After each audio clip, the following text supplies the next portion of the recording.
Hello aspirants, welcome to unlock GS academy. चलिए start करते हैं मेंस आंसर अप्रोच का 35 सेशन, जिसमें हम यूपीएससी के जीएस के चारों पेपर को आंसर राइटिंग के द्वारा कवर करने का प्रयास करते हैं।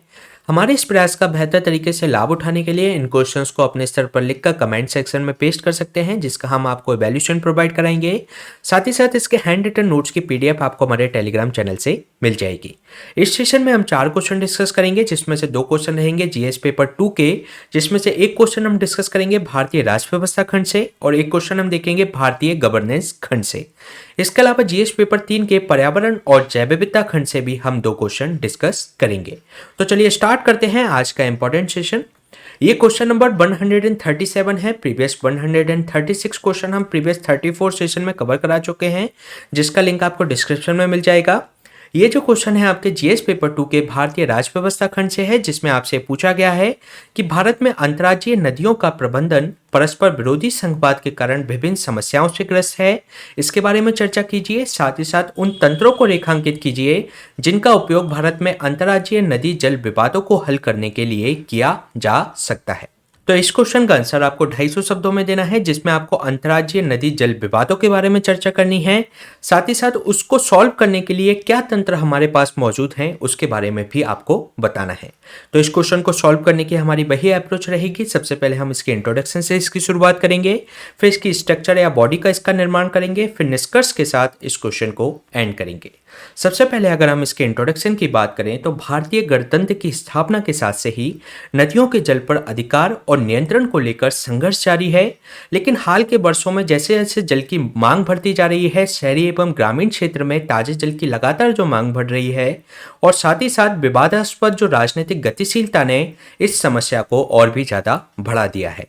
इसके बाद अगर हम इस विवाद की डिटेल में चर्चा करें तो अंतर्राज्यीय नदियों के प्रबंधन में हमें काफी समस्याएं देखने को मिलती हैं, जिसमें पहली जो समस्या है वह है शक्ति का अस्पष्ट वितरण, जिसके अंतर्गत अंतर्राज्यीय जल विवादों के संबंध में वर्तमान प्रावधानों के परिणाम स्वरूप केंद्र और राज्यों के बीच शक्ति का वितरण अस्पष्ट तरीके से हुआ है, जिससे संघीय क्षेत्राधिकार संबंधी दुविधा इसके समक्ष उत्पन्न होती रहती है। अगर हम बात करें इस शक्ति की तो 7वीं अनुसूची के अंतर्गत संघीय संसद को अंतर्राज्यीय नदियों को विनियमित करने और उससे संबंध में कानून तंत्र को विकसित करने के लिए शक्ति प्रदान की गई है, और ये शक्ति उसको संघ सूची प्रविष्टि संख्या 56 के अंतर्गत दी गई है। लेकिन इस शक्ति दिए जाने के बावजूद भी राजनीतिक हिस्सेदारी से ये काफी हद तक 2 विरोधी गुणों से वाला ये बना हुआ है, क्योंकि केंद्र सरकार द्वारा मामलों का ट्रिब्यूनल को संदर्भित किए जाने में कई वर्षों का इसमें समय लग जाता है। जैसे कि अगर हम एग्जाम्पल की बात करें तो गोदावरी और कृष्णा नदी विवाद में ट्रिब्यूनल को उसको संदर्भित करने के लिए लगभग 13 वर्षों का समय लग गया। तो ये इसके समक्ष हमें समस्या देखने को मिलती है।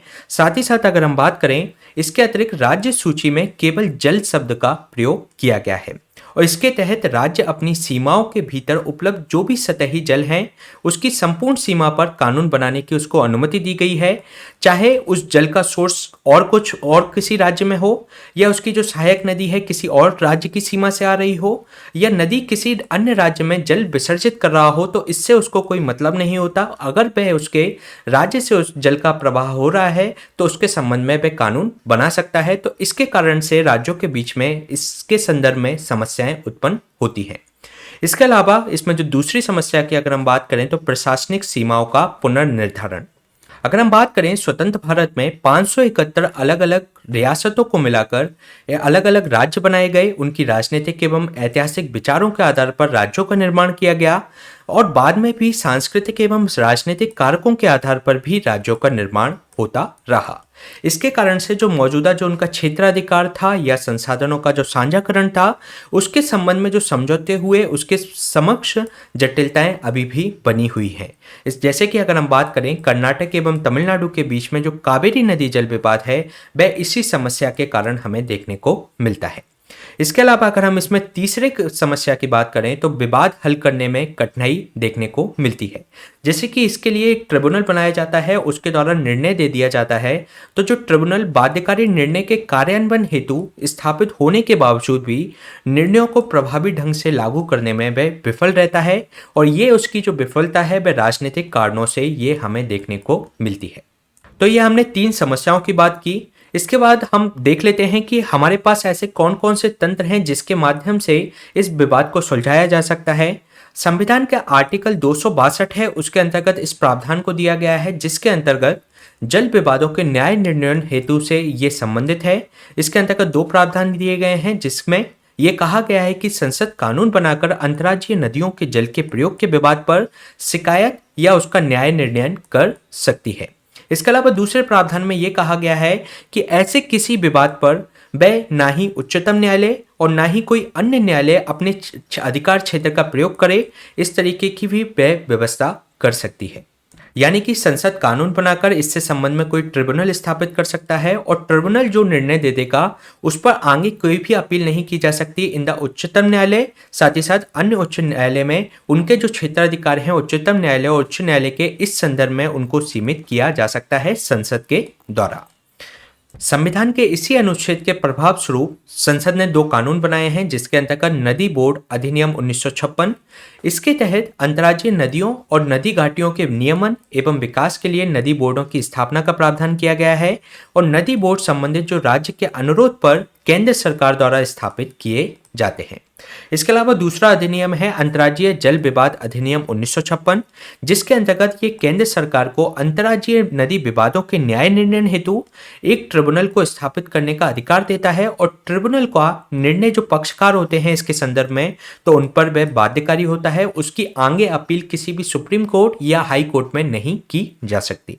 इसके अलावा सरकार के द्वारा एक राष्ट्रीय जल सूचना विज्ञान केंद्र बनाया गया है। इसकी स्थापना राष्ट्रीय जल विज्ञान परियोजनाओं के तहत एक व्यापक जल संसाधन डेटा बनाए रखने और प्रमुख अनुसंधान संस्थानों के साथ सहयोग करने के लिए इसकी स्थापना की गई है और इसका उद्देश्य यह है कि जो चरम हाइड्रोलॉजिकल जो स्थितियां होती हैं, जो एक्सट्रीम कंडीशंस होती हैं और साथ ही साथ जो जल आपातकालीन जो प्रतिक्रिया से निपटने के लिए केंद्रीय और राज्य संगठनों को तकनीकी सहायता इसके द्वारा प्रदान की जाती है। इसके अलावा एक वेब आधारित जल संसाधन सूचना प्रणाली भी तैयार की गई है जिसको इंडिया WRIS कहा जाता है। इसके अंतर्गत जो केंद्रीय जल आयोग और जो केंद्रीय भूमि जल बोर्ड है उसके संबंध में सभी अवर्गीकृत जो आंकड़े हैं वेबसाइट पर अपलोड किए जाते हैं। तो ये हमने चर्चा की विवादों को हल करने के लिए तंत्र के बारे में। इसके बाद अगर हम इसके निष्कर्ष की बात करें तो नदी प्रबंधन पर सहमति दो स्तरों पर एक साथ प्राप्त की जानी चाहिए। पहला स्तर इसके अंतर्गत होना चाहिए संघीय सहमति का, जिसके अंतर्गत संस्थागत स्तर पर उसको सहमति बने। साथ ही साथ निर्वाचक मंडल आधारित ये सहमति होनी चाहिए जिसके अंतर्गत जन राजनीति के स्तर पर यह समाधान इसके अंतर्गत किया जाना चाहिए। इसके अलावा इसका एक ठोस समाधान प्रस्तुत किया जाना चाहिए और जिसमें यह ध्यान रखा होना चाहिए कि भारत की संघीय जो सुदृढ़ता के लिए न कि केवल केंद्र एवं राज्यों के साथ साथ राज्यों और राज्यों के मध्य भी विश्वास निर्माण करने की आवश्यकता है। तो ये क्वेश्चन हमने डिस्कस किया जीएस पेपर 2 के भारतीय राज्य व्यवस्था खंड से। चलिए चलते हैं नेक्स्ट क्वेश्चन पे। नेक्स्ट क्वेश्चन है आपके जीएस पेपर 2 के भारतीय गवर्नेंस खंड से, जिसमें आपसे पूछा गया है कि आत्मनिर्भर भारत अभियान की प्रमुख विशेषताओं को सूचीबद्ध कीजिए। साथ ही साथ इस पहल को सफल बनाने के लिए उसके समक्ष जो चुनौतियां हैं उसको रेखांकित कीजिए और जिनका समाधान किए जाने की आवश्यकता है। तो इस क्वेश्चन का आंसर आपको 250 शब्दों में देना है जिसमें आपको आत्मनिर्भर भारत अभियान की प्रमुख विशेषताओं के बारे में बताना है और उन चुनौतियों को संदर्भित करना है जिनका समाधान किए जाने की आवश्यकता है। तो इस क्वेश्चन को सॉल्व करने की हमारी वही अप्रोच। सबसे पहले हम इसके इंट्रोडक्शन से इसकी शुरुआत करेंगे।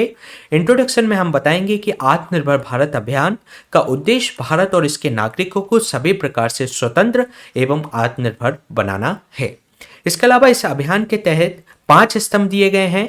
पांचवें स्तंभ की अगर हम बात करें तो फर्स्ट स्तंभ है इसके अंतर्गत अर्थव्यवस्था, दूसरे स्तर पर अवसंरचना यानी कि इंफ्रास्ट्रक्चर, थर्ड स्तर पर है आपका प्रणाली यानी कि सिस्टम और फोर्थ पर है आपकी जनसांख्यिकी और फिफ्थ पर है इसका मांग यानी कि डिमांड, जिसके अंतर्गत भारत को आत्मनिर्भर बनाने के लिए इन 5 स्तंभों पर कार्य किया जाएगा।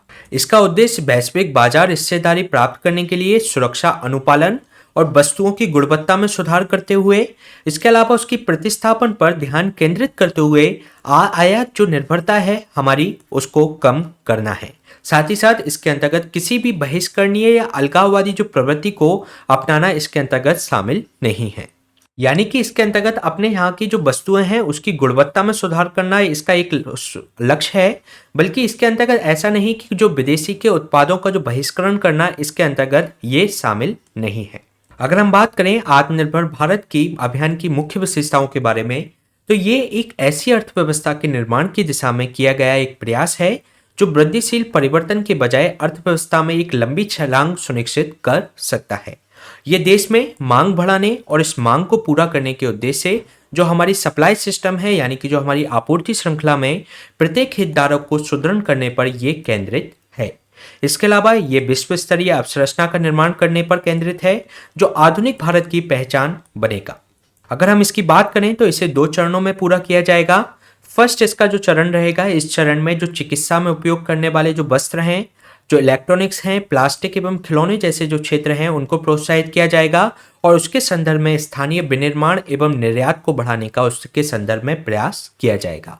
इसके अलावा द्वितीय चरण में इसके अंतर्गत इस चरण में रत्न, आभूषण, औषधि और जो इस्पात जैसे जो क्षेत्र हैं उनको प्रोत्साहित करने का प्रयास दूसरे चरण में इसके अंतर्गत किया जाएगा।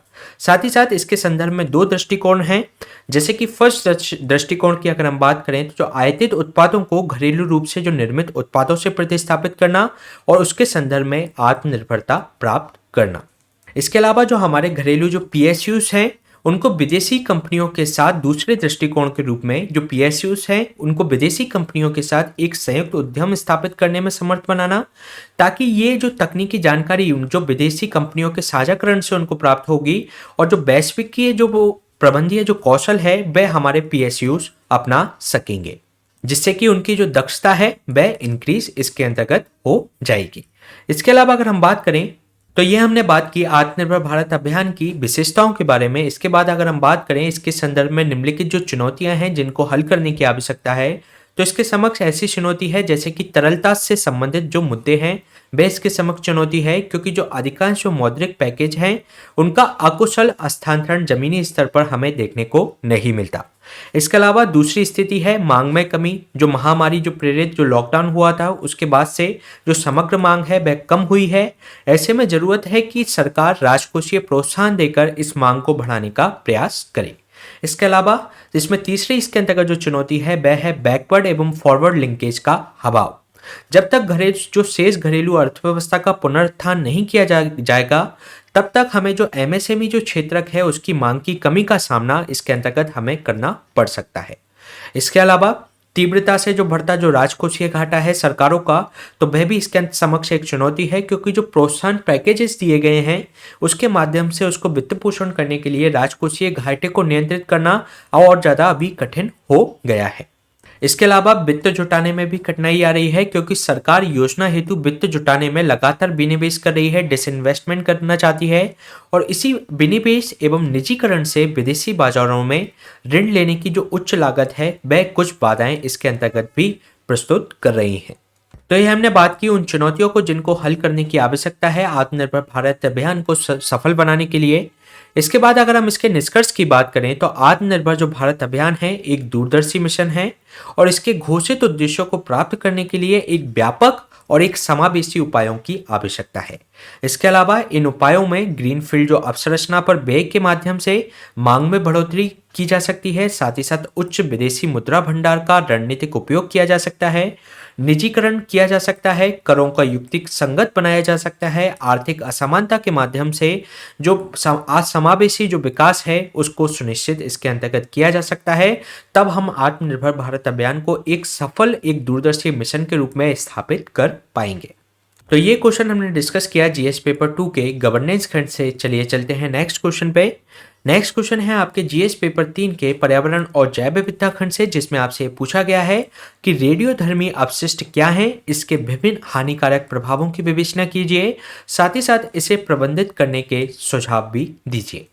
तो इस क्वेश्चन का आंसर आपको 250 शब्दों में देना है, जिसमें आपको जो रेडियोधर्मी अपशिष्ट होते हैं उसके बारे में चर्चा करनी है और इनके जो क्या हानिकारक प्रभाव होते हैं उनके बारे में बताना है, साथ ही साथ इनको प्रबंधित करने के सुझाव भी आपको देने हैं। तो इस क्वेश्चन को सॉल्व करने के लिए सबसे पहले हम इसके इंट्रोडक्शन से इसकी शुरुआत करेंगे, जिसमें हम बताएंगे कि जो रेडियोधर्मी अपशिष्ट हैं ऐसे सभी सामग्रियों को उसमें शामिल किया जाता है जो या तो मौलिक रूप से रेडियोधर्मी होते हैं या रेडियोधर्मी द्वारा वे संदूषित हो गए हों और जिन्हें आगे किसी भी उपयोग के लिए अनुपयुक्त माना जाता है, तो उनको हम रेडियोधर्मी अपशिष्ट कहते हैं। इसके अलावा जो रेडियोधर्मी जो पदार्थ होता है, एक ऐसा पदार्थ होता है जिसमें प्राकृतिक रूप से पाए जाने वाले, जैसे कि प्राकृतिक रूप से रेडियम या मानव निर्मित जो रेडियो न्यूक्लाइड होते हैं जैसे कि सीजियम 137, तो जिसकी सांद्रता इतनी अधिक होती है कि उसके लिए विकिरण का संरक्षण नियंत्रण आवश्यक हो जाता है। तो ये प्राकृतिक भी हो सकते हैं और ये एक मानव निर्मित भी हो सकते हैं। प्राकृतिक की अगर हम बात करें तो रेडियम, और जो मानव निर्मित है वह है सीजियम 137। तो इनको रेडियोधर्मी पदार्थ कहा जाता है और इनके विकिरण को की सांद्रता अगर ज़्यादा होती है तो इनकी विकिरण की संभावना अधिक होती है, जिसका संरक्षण और नियंत्रण आवश्यक होता है।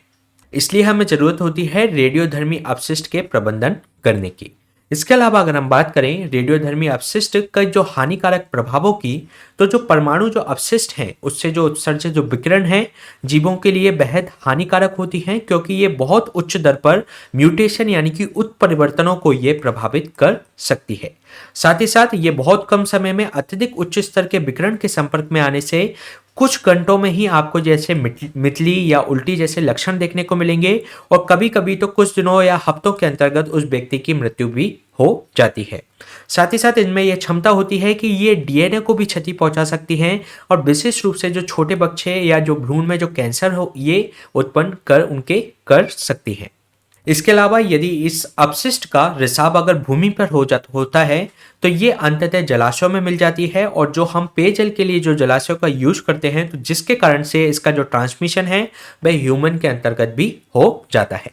तो ये हमने बात की जो रेडियोधर्मी अपशिष्ट के जो हानिकारक प्रभाव हैं उनके बारे में। अगर हम बात करें रेडियो अपशिष्ट का प्रबंधन किस तरीके से किया जाता है, तो सबसे पहला इसमें जो चरण है वह है छटाई यानी कि उसको सॉर्ट करना, जिसके माध्यम से अपशिष्ट को उनके विभिन्न गुणों एवं विशेष रूप से जो मौजूदा उसके अंतर्गत रेडियो न्यूक्लाइड है उनकी अर्ध आयु के अनुसार उन्हें पृथक इसके अंतर्गत किया जाता है। इससे ऐसे अपशिष्टों को भी पृथक किया जाता है जिसके आयतन में कमी लाने हेतु उसका संकुचन या उसका भस्मीकरण किया जा सकता है। तो इस फर्स्ट चरण के अंतर्गत उनकी छटाई की जाती है उनके गुणों के आधार पर।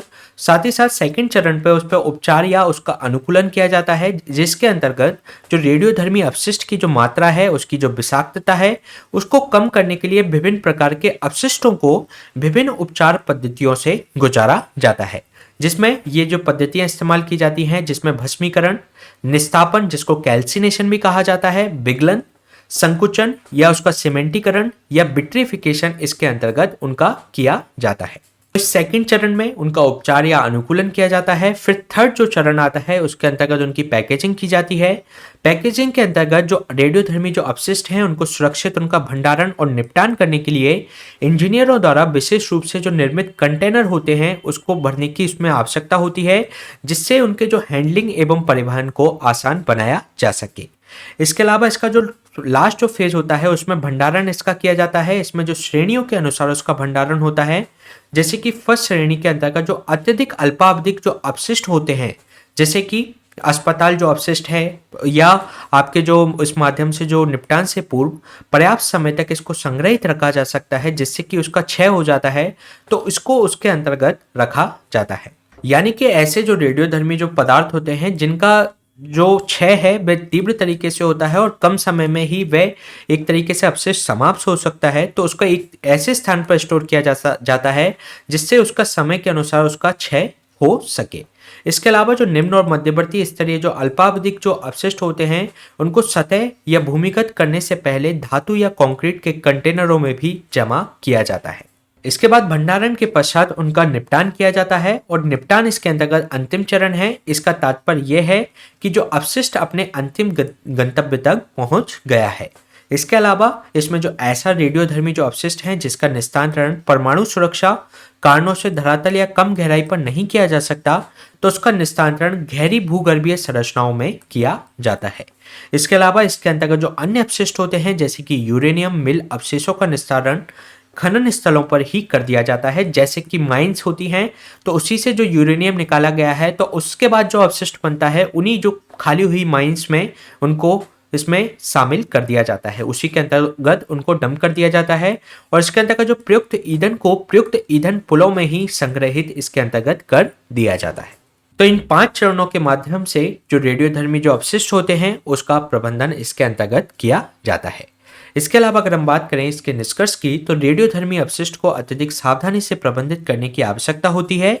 उन्हें उद्योग विनियामक जो प्राधिकरण है, सार्वजनिक जो प्राधिकरण है एवं स्थानीय समुदाय हैं, सभी हितधारकों के लिए उपयुक्त अपशिष्ट निपटान समाधान की खोज करना इसके अंतर्गत अनिवार्य है। तो ये क्वेश्चन हमने डिस्कस किया जीएस पेपर 3 के पर्यावरण और जैव विविधता खंड से। चलिए चलते हैं नेक्स्ट क्वेश्चन पे। नेक्स्ट क्वेश्चन भी आपका जीएस पेपर 3 के पर्यावरण और जैव विविधता खंड से है, जिसमें आपसे पूछा गया है कि जो नवीनीकरणीय ऊर्जा प्रमाण पत्र यानी कि रिन्यूएबल एनर्जी जो सर्टिफिकेट्स होते हैं वे क्या हैं और भारत में इसके महत्व पर भी प्रकाश डालिए। तो इस क्वेश्चन का आंसर आपको 150 शब्दों में देना है, जिसमें आपको बताना है कि नवीकरणीय ऊर्जा प्रमाण पत्र क्या हैं और इनके महत्व भारत में किस तरीके से है, तो उसके बारे में आपको चर्चा करनी है। अगर हम इस क्वेश्चन के इंट्रोडक्शन की बात करें, तो जो नवीकरणीय जो ऊर्जा प्रमाण पत्र को नवीकरणीय ऊर्जा क्रेडिट भी कहा जाता है और ये एक बाजार आधारित उपकरण है। ये प्रमाणित करता है कि जो धारक के पास पवन, जिसमें रिन्यूएबल जो एनर्जी रिसोर्सेस हैं, जिसके अंतर्गत पवन, सौर आदि जैसे नवीकरणीय ऊर्जा संसाधनों से उत्पन्न 1 मेगावाट घंटे के बराबर उनके पास विद्युत है। तो ये एक तरीके का सर्टिफिकेट होता है जो कि ये प्रमाणित करता है।